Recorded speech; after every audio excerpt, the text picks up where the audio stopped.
ایک واقعہ مجھے بڑا اچھی طریقے سے یاد ہے، 3-4 سال پہلے کی بات ہے کہ فیضان اعلیٰ حضرت مدنی چینل کا ایک پروگرام ہے، وہ کرنے کی سعادت ملتی تھی۔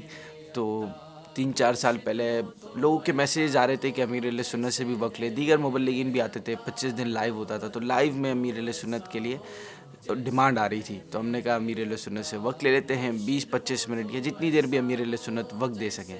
مصروفیت تو امیر اہل سنت کی ہوتی تھی، تو امیر اہل سنت فیضان مدینہ میں ہی پیچھے کمرے میں ہوتے تھے۔ تو میں نے وقت لیا اور حاضری دی کہ وہاں جا کر بات کروں گا، مل کر بات کروں گا، تو امید ہے شاید وقت مل بھی جائے۔ تو جب امیر اہل سنت کا وقت ملا تو میں جا رہا تھا، میں اس میں بھی تھا کہ کنفیوز بھی تھا اور گھبراہٹ بھی ہو رہی تھی کہ مصروف اتنے ہیں، پیر صاحب ہیں، اور ایسے کبھی پہلے ایسے وقت لیا نہیں تھا، فرسٹ ٹائم تھا فار می کہ امیر سنت وقت دیں گے نہیں دیں گے، اور وقت مانگنا بھی چاہیے نہیں کہ اتنی مصروفیت ہے، اتنا کام کرتے ہیں۔ تو میں اللہ کا نام لے کر ہمت کر کے چلا گیا تھا۔ اصل میں پروگرام میں کر رہا تھا، تو وقت لینے کی ذمہ داری بھی میرے پہ تھی کہ آپ نے ہی وقت لینا ہے۔ تو میں پہنچا، امیر اہل سنت کے کمرے کے باہر کھڑا تھا اور انتظار کر رہا تھا کہ بلائیں گے، تو 2 منٹ بعد بلا آ جائیں۔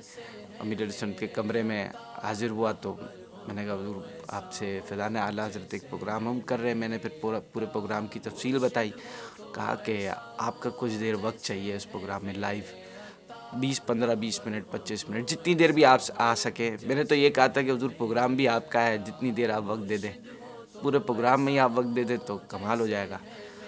تو پہلے امیر اہل سنت نے کچھ دیر خاموشی اختیار کی، مسکرا رہے تھے، پھر فرمایا کہ آپ امیر اہل سنت کی ٹیبل سامنے موجود تھی، تو اس پر تحریری کام لکھنے کا، اور یوں فرمایا کہ تحریری کام ہے، اس میں مصروفیت ہوتی ہے۔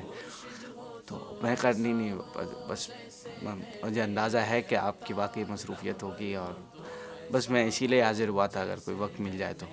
تو امیر اہل سنت نے فرمایا تحریری کام ہے تمہیں، پھر خاموش ہو گیا، میں نے خاموشی اختیار کی، اور میں پھر جزاک اللہ، اور میں جانے لگا۔ تو امیر اہل سنت نے بولا بیٹا رکو، اور پھر قریب بلا کر بولا بیٹا اگر اس طرح اتنی آسانی سے اگر میں ہار مان لیتا تو آج دعوت اسلامی یہاں نہیں ہوتی۔ تو میں تھوڑا سا کنفیوز ہو گیا کہ مطلب کیا فرمانا چاہ رہے ہیں۔ خود امیر اہل سنت نے فرمایا میں بزی ہوں۔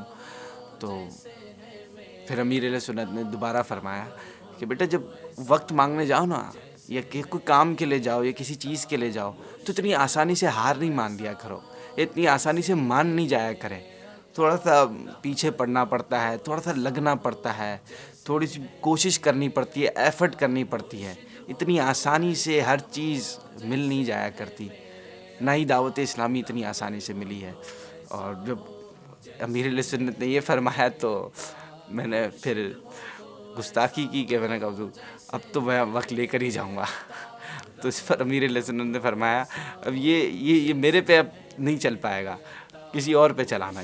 یہ وہ واقعہ ہے امیر علیہ سنت کا جو میں شاید کبھی نہیں بھول پاؤں، اور اس واقعے سے مجھے جو زندگی میں سبق سیکھنے کو ملا، اور آج تک میں اس کو امپلیمنٹ کرتا ہوں کہ نیور گیو اپ، ہار نہیں ماننی، پیچھے نہیں ہٹنا، پیچھے پڑے رہنا ہے۔ امیر علیہ سنت نے کبھی ہار نہیں مانی، اور آج یہی وجہ ہے کہ ہمارے پاس اتنے پیارے امیر اہل سنت ہیں اور اتنی پیاری دعوت اسلامی ہے۔